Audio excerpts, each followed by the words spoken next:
Chapter 1. The Invention of Dawn. Look at your world, the city you live in, the laws that protect you, the words you are listening to right now. These are not natural phenomena, they are inventions. And like all inventions, they have an origin, a moment when a spark jumped the gap from what is to what could be.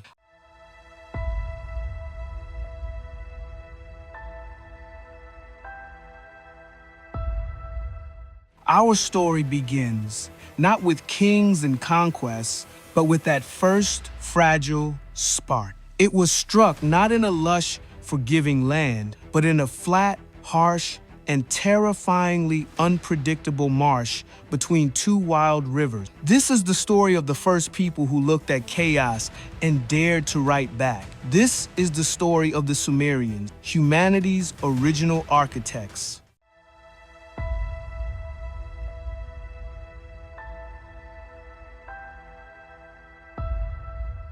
We do not begin with ruins. We begin with a sound, the soft, wet thump of a riverbank clay tablet laid on a palm. We begin with a gesture, the careful, deliberate press of a reed stylus into that damp surface. In the city of Uruk, around 3400 BCE, a bureaucrat in a temple warehouse makes a mark, a simple wedge. It signifies a number, a quantity of barley, a debt to be paid.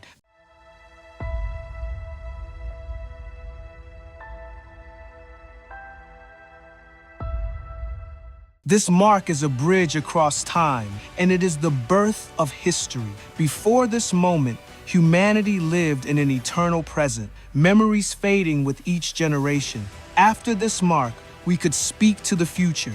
We could send a message across 5,000 years that reads, "I was here. This is what we owed. This is what we built."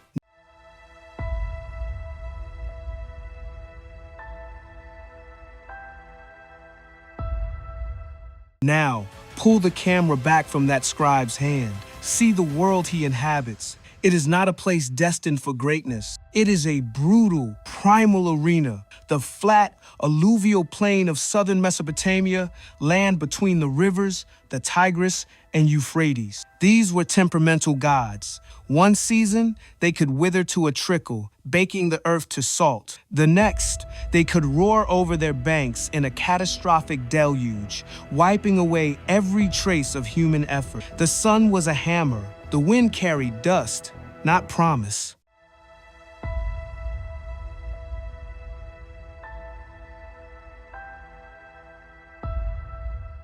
This is the central, astonishing question. How did this harsh, unforgiving land become the crucible for everything we call civilization? For the city, the state, the law, the school, the story? The answer lies in a desperate, collective, and brilliant improvisation. Faced with a world of chaos, of either too much water or not enough, the people of this land engineered a response. They began to dig.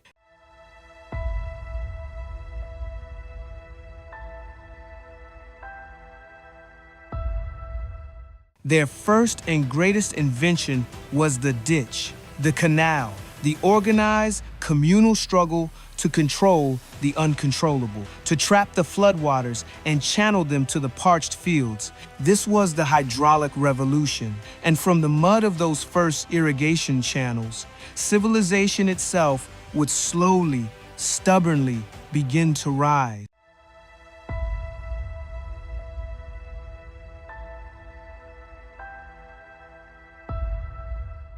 This innovation and change was not an order from a king or an emperor. It was the logic of survival, written in water and soil, and it would demand a new kind of human society, one capable of planning, of organizing labor, of storing surplus, and of keeping track of it all. The stage was set. The first act of our shared human drama was about to begin, and its opening scene was not a battle, but a ledger.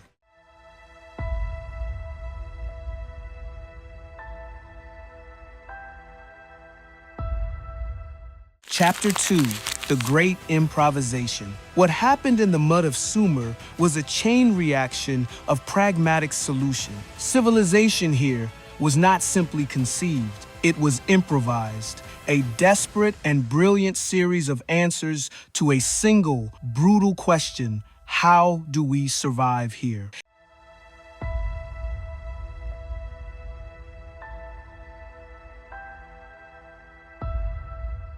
It began with water, the source of both life and ruin. The first and most vital invention was the hydraulic. To farm this land, they had to become architects of the river. This led to the birth of large-scale irrigation, the digging of canals to guide precious water, the building of dikes to hold back deadly floods, the creation of regulators to distribute it. This was engineering on a communal scale. It required dozens, then hundreds, then thousands of people to coordinate their labor, to dig in unison, to maintain the system against the relentless silt.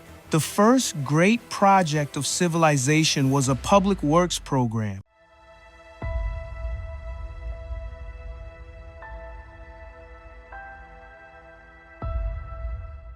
This unprecedented cooperation triggered a second social revolution. Managing this complex water network, the life-giving harvest it produced, it demanded a new kind of organization. It required planners to direct the digging, allocators to distribute the water rights, and guards to protect the channels. A food surplus meant it needed to be stored, guarded, and accounted for.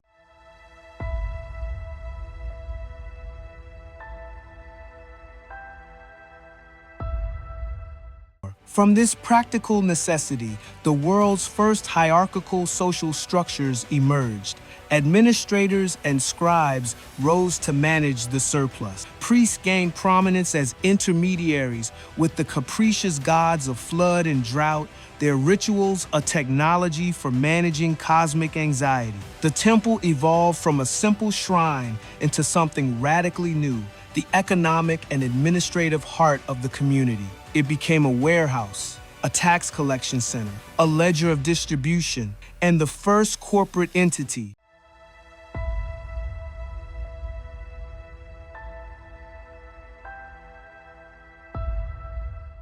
From this fertile ground, the proto-city was born. Villages like Eridu and Uruk did not expand into cities because a conqueror willed it. They swelled organically, magnetized by the temple complex. They became the world's first true urban centers, not as royal capitals, but as administrative and religious hubs for the surrounding farmland. People gathered there for security, for distribution, for ritual, and for the specialized trades that surplus food now supported: the potter, the metalworker, the brewer, the scribe.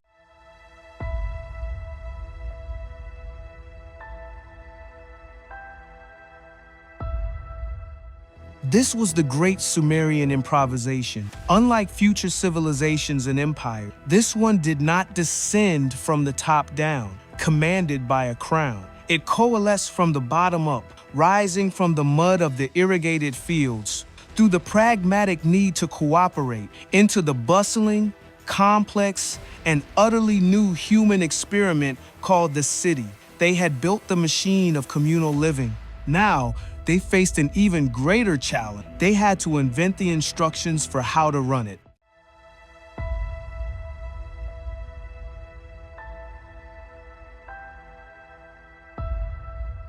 Chapter 3, the clay and the word. The temple warehouses were filling up. Granaries bulged with barley. Pens held flocks of sheep and goats. This was the success of the hydraulic machine, the fruit of collective labor.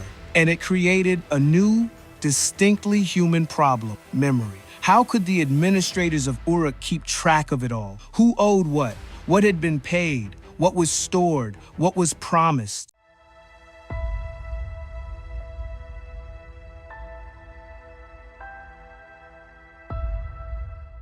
The solution began with a modern method: accounting. It differed significantly with today's accounting and started with small, humble clay tokens, little spheres, cones, and discs. Each shape represented a different commodity: a cone for a small measure of grain, a sphere for a larger one, a cylinder for a jar of oil. To record a transaction, a scribe would seal these tokens inside a hollow clay ball, a bulla. On the outside, he might press a cylinder seal, a kind of signature. This was the receipt, but to know what was inside, you had to break the ball.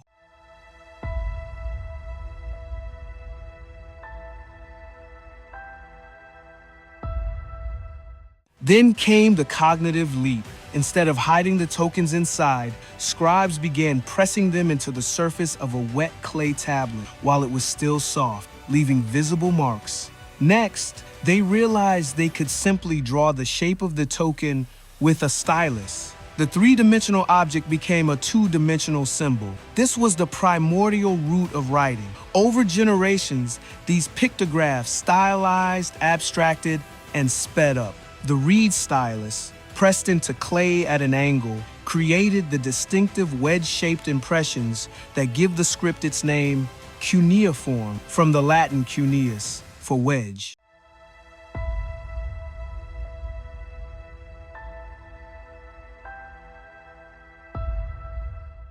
This was a revolution in clay, but the greater revolution was in the human mind. Writing had been born as a tool for inventory, but it could not be contained. Once you have a system for making permanent marks that convey meaning, the possibilities explode. The stylus escaped the temple ledger.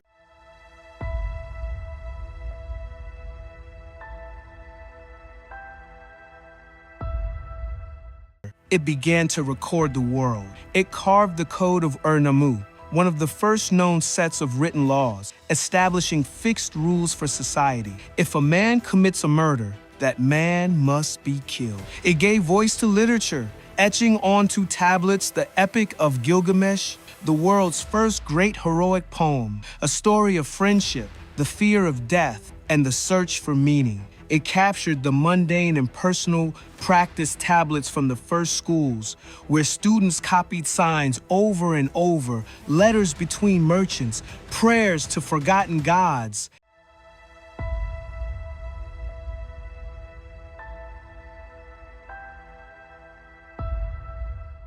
This was the true cognitive revolution, the externalization of memory. Human thought could now live outside the brain, survive the individual, and speak across centuries. Bureaucracy was born, with its rules and records. Literature was born, with its myths and emotions. History itself was born, because now there could be a permanent record of what happened.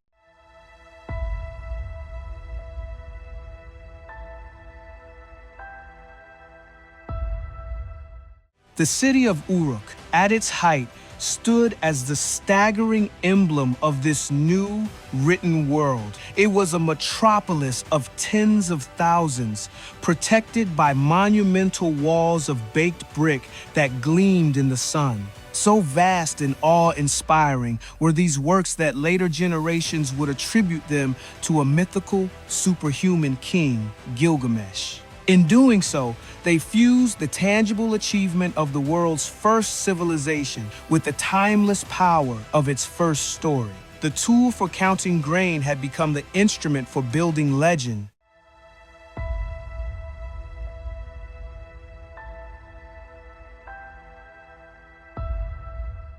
Chapter 4: The City and the Gods. The cities now stood tall, their irrigation canals a geometric scar upon the land, their storehouses full. But for the Sumerians, this hard-won order was terrifyingly fragile. Their worldview was quite a unique one. It was with a worldview with profound anxiety. They saw the universe as a precarious creation, a small, flat disk of ordered reality, the world floating in a boundless, eternal sea of primordial chaos. The gods were not benevolent guardians, but immensely powerful, volatile, and often indifferent cosmic forces. According to their myths, humans were not created out of love, but as an afterthought, fashioned from clay to be perpetual servants of the gods, to feed them through sacrifice and labor so the deities could live at ease.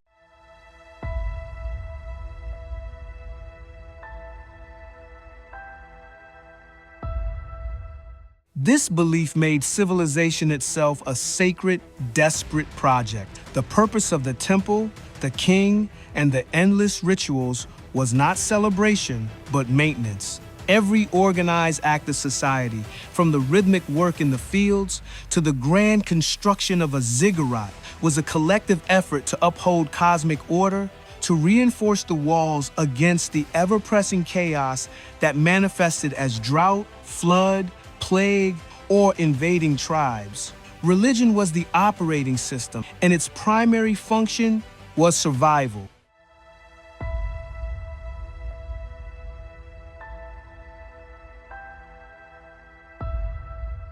At the center of this system stood the ruler, the Ensi, or Lugal. He was not a god-king like the pharaohs of Egypt. His role was more critical and more burdensome. He was the chief earthly administrator for the gods, the prime steward of the divine estate. His legitimacy came not from conquest alone, but from his perceived ability to serve as the perfect intermediary.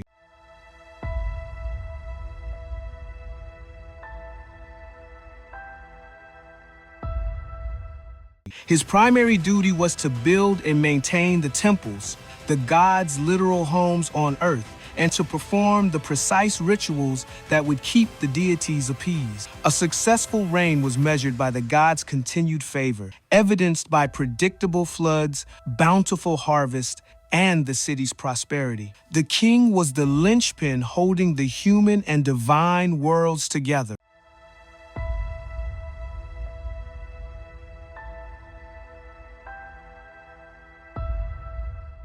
This constant, high-stakes negotiation with capricious powers bred a deep cultural pessimism, even amid their achievements. Their greatest literary work, the Epic of Gilgamesh, a tale taught and read thousands of years later, is a profound meditation on mortality, loss, and the limits of human power. Gilgamesh, the mighty king, fails in his quest for immortality. His story tells of the inevitability of death and the fleeting nature of even the grandest human endeavors. This was a reflection of their core truth.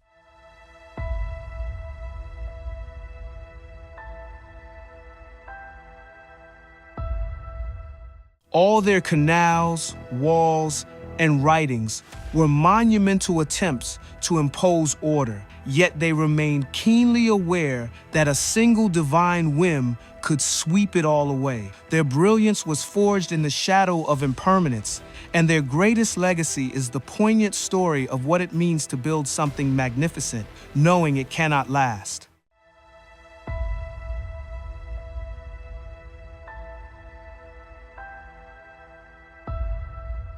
Chapter 5, The Paradox and the Legacy. The civilization that had mastered water, writing, and the city now faced threats born from its own success. The story of its final centuries is the story of a paradox. The very tools of its glory became the instruments of its transformation.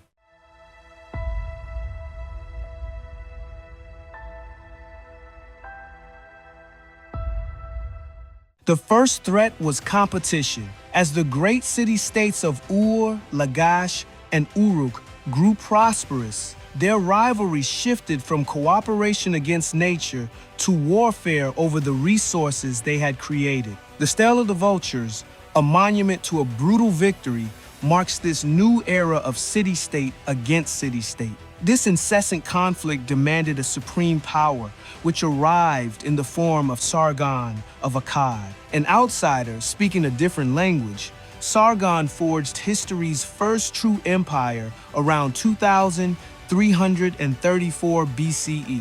His conquest was the beginning of the end for purely Sumerian political dominance, absorbing their city-states into a new multi-ethnic model.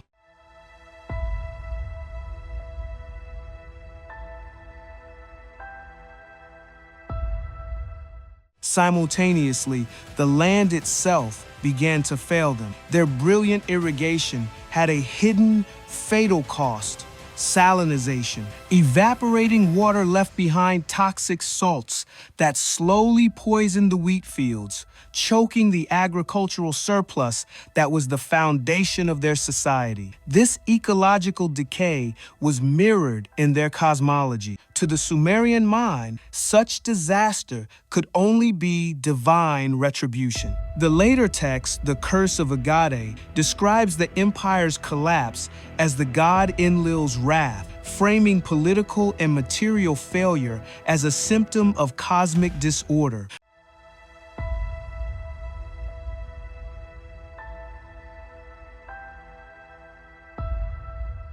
By 2004 BCE, the last Sumerian dynasty, based in Ur, fell to foreign Elamite invaders. The age of the Sumerian city-state as a sovereign power was over. But to speak of a fall is to misunderstand their true achievement. Sumerian civilization did not vanish. It was absorbed and transmitted. Their conquerors, the Babylonians and Assyrians, became their heirs. They adopted the cuneiform script, codified Sumerian laws into their own, like Hammurabi's code, and preserved and copied Sumerian literature, myths, and mathematical knowledge for over 1,000 years.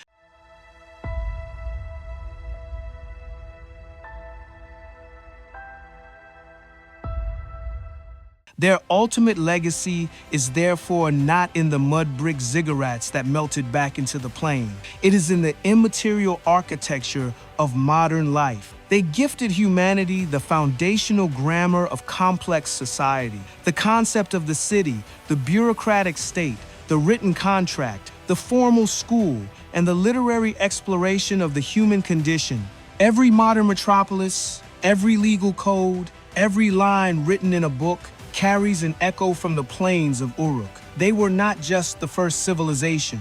They were the first programmers of the human experiment, and we are all, in a sense, still running their original world-altering code.